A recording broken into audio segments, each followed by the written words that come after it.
podcast. Yeah, I talked about it. It's a podcast with her brother. The numbers are about a podcast, guys, and them numbers don't look good, Johnson. 335,000. In the most current episode, episode 6, it's at a whopping 63,000.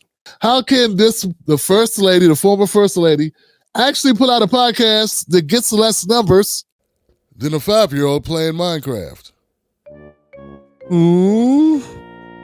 Let's find out, John. So let's get to the bottom of it. By Indeed and Pine Sol. Well, it is great to see you. Hi, you. I missed not recording with you and spending time with you. Welcome to one of my favorite places to be. I know Martha's it is. Vineyard. We have to figure out how to get here more often. You know, I keep telling you all that. Like, this is a great place for the boys at this age. I know you all are busy with basketball and all. Yeah, you know, one of the things that I'm guessing, and I'm just shooting in the wind here, guys. I can't speak for everyone, but I got a feeling that most of Americans are not really tuning in the podcast to see a 90s reality show where you do fake small talk in the beginning. No one really believes that you both just walked into this building here at Martha's Vineyard, and then you started talking. You know, you were there for at least an hour to get set up, if not way more than that. And he's been here before.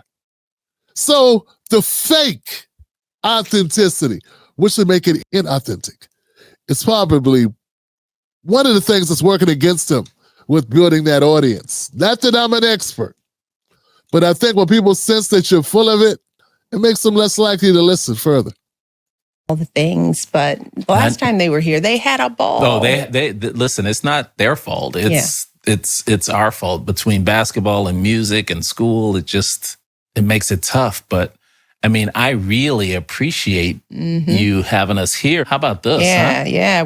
I gotta guess that having a brother that looks like the little Bill finally grew up but put on way too much makeup, probably not a good idea. And I mean that respectfully. But, you know, dress it up, suit it up, bring a hat. Do something.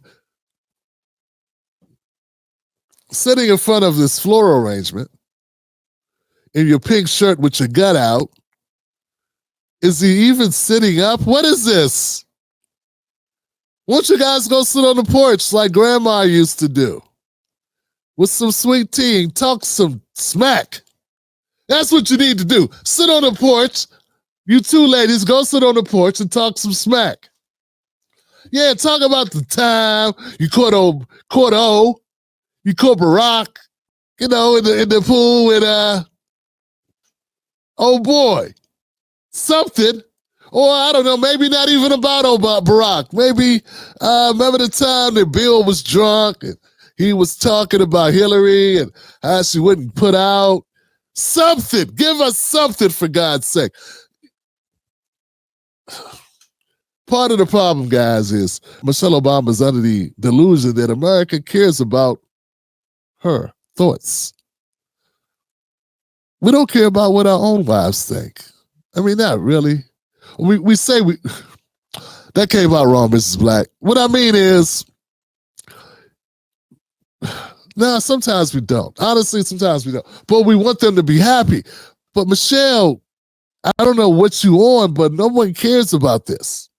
Lucky. I mean, I can actually walk, you know, I can get on a bike and ride for hours. I can walk on my own. You know, you can see the ocean, the towns. She's talking about the joys of walking. Yeah.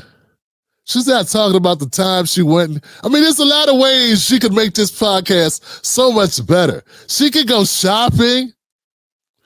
She could tell you stories that happened, embellish them a little, maybe. She could she could get any guest possible. You know, I'm thinking, like, who's going to turn down a former first lady to talk some stuff? But she doesn't use it for that. No, she uses it to help people get known through their spouse. Because once again, folks, if it wasn't for Barack being her husband, we wouldn't know who she is. You do understand this. So why would we watch a podcast by a person who, if they weren't married to another person, we wouldn't know who they are. And then they have the audacity to bring more uninteresting people with them. That should be against the law. You know, that's not the formula that works. Just very quaint. So I'm glad you're here. I am glad to be here. And our listeners should know that you have your oldest nephew got married this summer. Why would anybody care about that? They're suggesting that they have listeners, first of all, which is very presumptive of you, man. Yeah, that's real cocky of you, Craig. Every time I've looked up the podcasts of you guys, I always, when I read your name, I always think it's going to be the funny Craig. Then it's you. And I'm like, oh, I die a little inside when I realize it's you, dude. Yeah. Not adding much. And this idea stinks. Ooh, let's talk about other people that they don't care about. Doing something that's uninteresting, like getting married to somebody else we don't know and don't care about. Yeah. This is how, folks, this is how arrogant they are. This is how elitist they are. They think because they like themselves, we will too. They think because they think they're special, we'll think they're special too. They don't think they have to do anything special. They think specialness, everyone's special, and we should just share our specialness. But no, you have to do special things or have special talents. That's it. More than pumping out babies to Barack is necessary in order to sustain an audience. I mean, I hate to say it, ladies. Somebody got to remind you, even roaches have babies. It's not like you climbed Mount Everest to have someone's baby. Okay? Jesus Christ. I'm just so happy for Avery. It was Avery really and neat. Emily. So, another Mrs. Robinson. Another Mrs. Robinson. Yeah, that's strange. That is. How does it feel having your first child married? I will tell you that Kelly and I were so focused on the wedding because we didn't. Is Kelly a man or a woman? Honest question. It's one of those ambiguous names. Not that it matters. Hey, whatever floats your boat, Johnson. Just asking for the audience. I mean, at this point, okay, I'm kind of hoping that you're trans or something because that will liven this up at least. Because this sucks. You're blending into the wall. You know, like the pink and the... This is horrible, man. This is...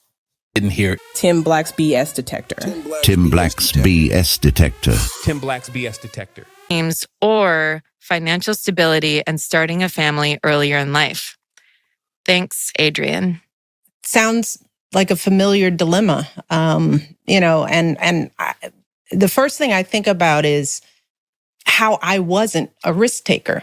I think because of the stability that we had in our family, I thought that was the way you led a life, that things were linear, you know? You know, man, that's your guess. He's that interesting, or maybe he's just not allowed to be interesting here. Why does she think people think she's good at something? You were married. You're married. So what? That's it? Folks, I'm not seeing a motive. Like, who gave them a podcast? I know they gave it to themselves. They got so much power, no one could tell them no and keep their jobs. People are afraid if they told them no, that things would happen to their careers. So they said yes. They acted like it was a good idea. It's like Michelle and Barack were sitting around one day with a lot of money and a lot of time on their hands, not sleeping with each other, going, hey, Michelle, why don't you start a podcast? They'll keep you out of my face. What's that, Barack? Oh, they'll keep you, in place, in space, in the race, start, do the thing, do a podcast. You want to do it with me? No, I was thinking maybe you and your brother could get together.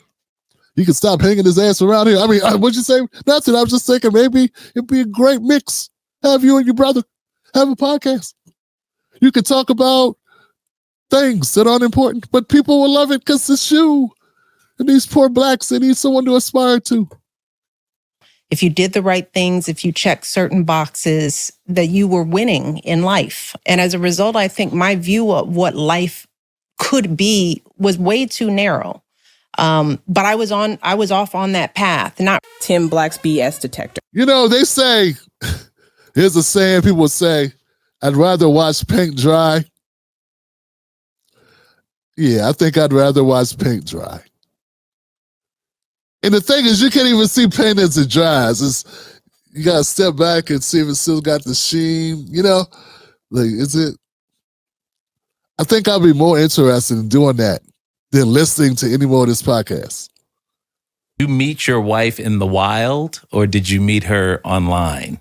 is that what it's called? Like It's normal in the wild. I love it. Wow. I love That's it. so I'm funny. taking that. I'm using that forever. Based on that, it would be in the wild. You met her in the wild. Yes. And you met Barack in the wild. Yeah, because there wasn't any. there wasn't- We're old. No So wilder place than Yeah, love. there was. Yeah, It was only it was the all wild. wild back Yeah. then. But Her podcast is one of the worst podcasts I've seen. Even if it was a podcast about potting soil for houseplants, I think it would probably, not them. If some white lady named Lisa from Nebraska had a YouTube channel about indoor plants and she's doing a segment on potting soil, I bet you it'll be more entertaining than this shit right here I just had to sit through and that you just sat through, because that is bad. And they get to keep doing it because they're special. Perfect. You made it to the end of the video. I appreciate you.